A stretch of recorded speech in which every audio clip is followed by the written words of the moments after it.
pregunta, ¿listo?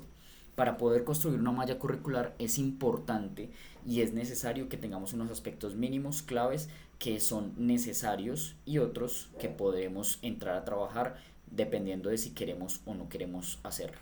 En este caso, las competencias propias del área, como lo decíamos para las ciencias naturales, están dadas o por los estándares de competencia o por el ICFES. ¿Por qué razón? Porque los estándares de competencia sencillamente nos decían, venga, estas son las competencias que vamos a trabajar para el área, pero después el ICFES en toda la reestructuración que realiza dice necesitamos coger, separar algunas cosas, reorganizar otras y termina dando unas competencias que son las que actualmente no se evalúan.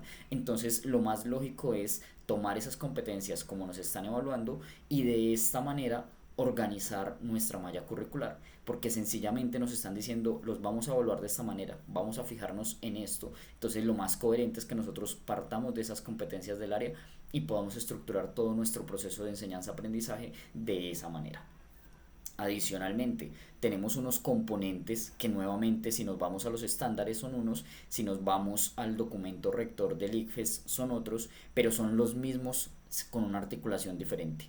Las ciencias naturales se dividen actualmente en cuatro componentes: componente biológico, componente físico, componente químico y ciencia, tecnología, sociedad y ambiente. Esos son los cuatro componentes que rigen como tal las ciencias naturales. Si nosotros vamos a los estándares de competencia, quizás nos encontremos con algunas variaciones, pero al final lo importante es que estos cuatro componentes son lo que finalmente vamos y llevamos a nuestras aulas. No en vano tenemos dentro de nuestros procesos de aprendizaje, de enseñanza-aprendizaje, tenemos la biología como un área, o como, perdón, como una asignatura dentro de esta área, la química, la física y un componente que es más bien transversal, aunque en algunos lugares se trabaja desde la investigación, pero la ciencia, tecnología, sociedad y ambiente se maneja de manera muy transversal. Por otro lado, después de ya tener nuestras competencias, de tener nuestros componentes, debemos ir a los estándares de competencia. Estos estándares de competencia los encontramos claramente redactados muy bien en lo que es los estándares de competencia, precisamente así se llama el documento rector, y desde allí tomamos ese documento, observamos qué es lo que vamos a trabajar y empezamos a organizar nuestra malla curricular. Entonces desde allí mire que para las competencias del área, los componentes del área nos los dan tanto los estándares como el ICFES desde sus documentos que legalmente están organizados para que nosotros los utilicemos. Posteriormente vamos a estándares de competencia que nos los da los estándares de competencia como documento rector, y después de ahí bajamos a los DBA, que son los derechos básicos de aprendizaje, y son los aprendizajes mínimos que nosotros como docentes debemos asegurar dentro de nuestros estudiantes. Y esos derechos de aprendizaje tienen una particularidad, y es que está el derecho de aprendizaje global, que está articulado generalmente con uno de los componentes y adicionalmente tiene unas evidencias de aprendizaje.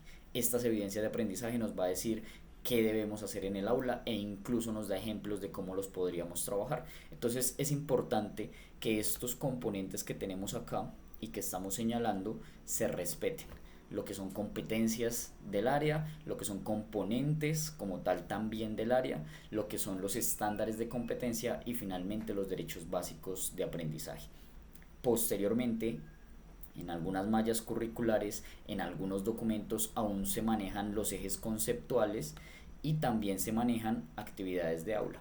Esto depende mucho de cómo se esté organizada la malla curricular, de qué documentos sean nuestros documentos rectores, pero hay algo importante. Los ejes conceptuales ya se van dejando de lado. La mayoría de nuestras mallas hoy en día no trabaja por ejes conceptuales, no trabaja por temas. Lo que hacemos nosotros es transformar el aprendizaje y poder empezar a trabajar por competencias y por habilidades. Empezamos a desarrollar en los estudiantes competencias y habilidades que les permita desarrollar cada una de esas competencias que el ICFES evalúa, pero también que requieren para la vida, para el desarrollo en sociedad, para poder finalmente responder a estos avances tecnológicos, a estos avances sociales, y por ende desde ahí ya no es necesario, por ejemplo, recordar cuál es el símbolo químico del mercurio, sino más bien cómo el mercurio puede influir dentro de nuestra vida cotidiana, porque un termómetro cuando se rompe un termómetro de estos que tiene mercurio,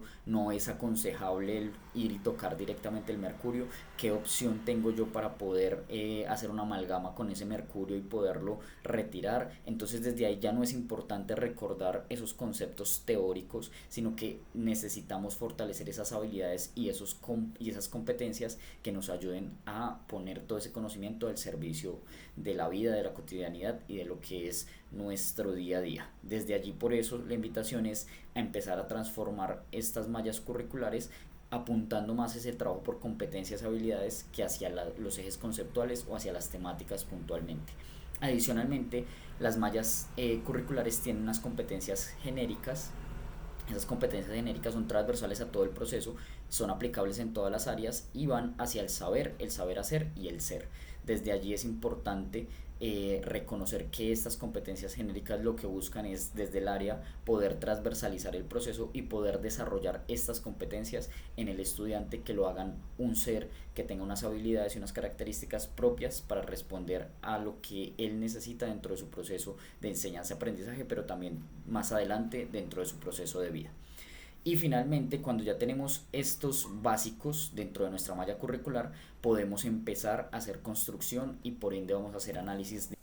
Bueno, y si quieren ver cómo podemos analizar una malla curricular, cómo podemos organizarla y cómo podemos también hacer la revisión, vayan al siguiente video en el cual les voy a explicar cómo tomar competencias, hacerlas coherentes con los componentes, con los DBA, en el caso de que hayan ejes conceptuales, cómo alinearlos con los ejes conceptuales, ya que muchas veces tenemos dificultades en lograr esa coherencia a nivel horizontal y a nivel vertical, así que en el siguiente video les explicaré cómo hacerlo.